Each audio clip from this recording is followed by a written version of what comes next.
All right, guys. Hey, look, it's the Wagoneer. We made it all the way back home with the Wagoneer, just fine.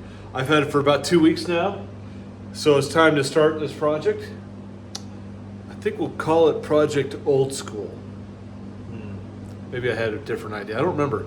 Anyway, we're gonna get into and build this into a pretty cool, just old school. We'll call it Old Skool. Let's call it Old Skool. Project Old Skool.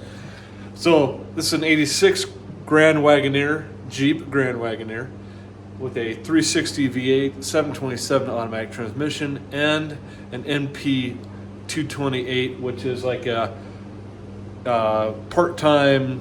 You can do two-wheel drive or 4x4, and it doesn't lock high range in high, but in low range it locks the center diff in. So it's kind of cool.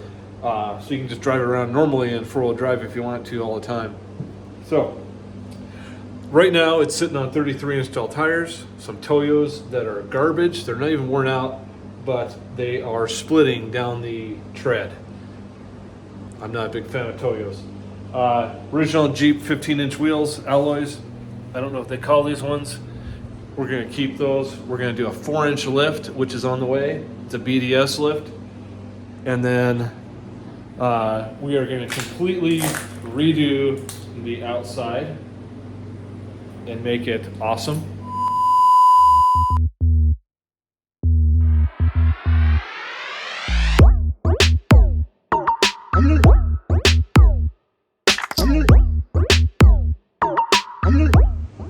Right now we've got some Jeep Cherokee front fenders right here. Those are the metal fenders that have metal fender flares in them built in.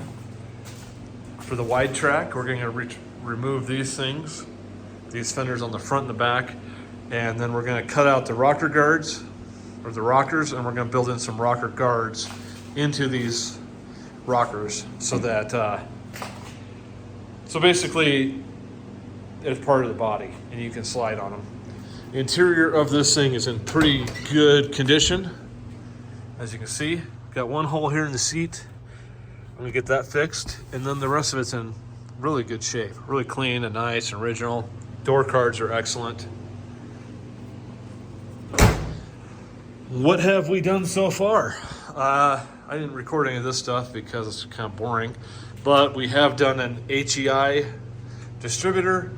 I changed out the air filter for a freer flowing air filter, and then we did an Edelbrock breather up there on the oil fill. We're kind of deleting some stuff on it as we go through. Right now I have, if you can't tell, I have some issues going on with the headlights. They keep blowing the fuse, so I'm tearing apart the wiring harness right here, and I'm going to go and trace these little zip ties are what are the wires that go to the headlight harness. So I'm going to go through, trace this all the way up here, take everything apart, rip off all the old tape, and retape it like this with some good quality fabric electrical tape, and just start from here, go all the way through, see what we can find. Got a ways to go, and hopefully we can find the fault. There's just a lot of crappy, the wiring is actually in decent shape. It's in really good shape, but I can't seem to figure out where the short is coming from. So we're just gonna go ahead, clean it up, make it look good. Look at this stuff, like this, you know, this truck's like almost 30 some odd years old, 36, 38, I don't know. It's not as old as me. Maybe it'll outlive me if I do things right. Anyway, we're just gonna go ahead and strip all this back. I have some nice conduit we're gonna put over this, and then we're gonna tape everything back up, clean it up, put it back away where it goes, and hopefully find the source of our short.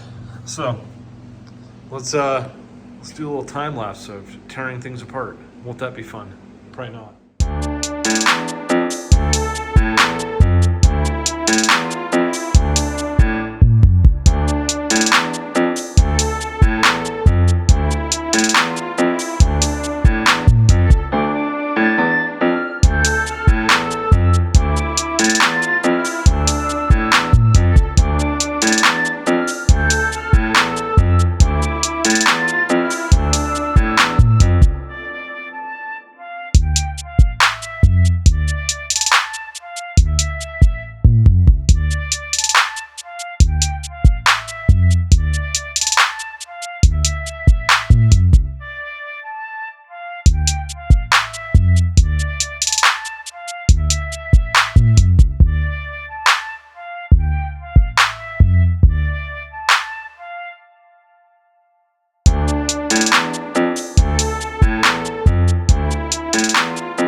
Day 3. Alright guys, it's been about 3 days since I've updated and videoed anything because it's just wiring. So we basically started here at the starter solenoid, worked our way all the way across to where it goes through the firewall right there. So I did find a number of shorts. Basically what had happened is they had used a bunch of butt connectors to hook wires together, and then they insulated them with tape. So since this thing's like 36 years old, the tape had disintegrated. So what I ended up doing was retaping every joint with this high quality fabric electrical tape. So that's pretty nice. Get it on Amazon. It's what all the Germans use in their cars. So they'll make this thing much better than the vinyl crap tape they use in this. And then basically we shielded everything with some new looming. I get this stuff here. It's like a split loom, but it is not the plastic crap. It is woven. This stuff is what they use in all the German cars as well. This stuff's high quality. It's about, I want to say about $1 a foot, maybe a little bit more, maybe $1.50 depending on the size. This will do up to 2-inch stuff, so you could actually take and wrap hoses and stuff with this crap. So now the headlights work again. I got rid of all the shorts. I've still got a little more cleanup to do. I deleted all kinds of crap out of the wiring that wasn't needed. I even got rid of some vacuum hoses and crap that we didn't need anymore. So the next step is to put the top back on the carburetor, and then I do have these Edelbrock, or no, these are Moroso spark plug holders that I'm going to put in, because the ones that came with this kit are pretty cheap and falling apart. So I'm going to stick a few of these in, get that all tied up, and then we'll come back and show you the results. 1 eternity later. All right, so engine bay is 95% done. We're gonna put this stuff up to the fender. We deleted a bunch of crap up here. Ford ignition computer, a vacuum tank, and then the cruise control module, because it wasn't working anyway. Now look how nice and pretty that is. Yes, thank you. We have added an HEI system right here. Works great.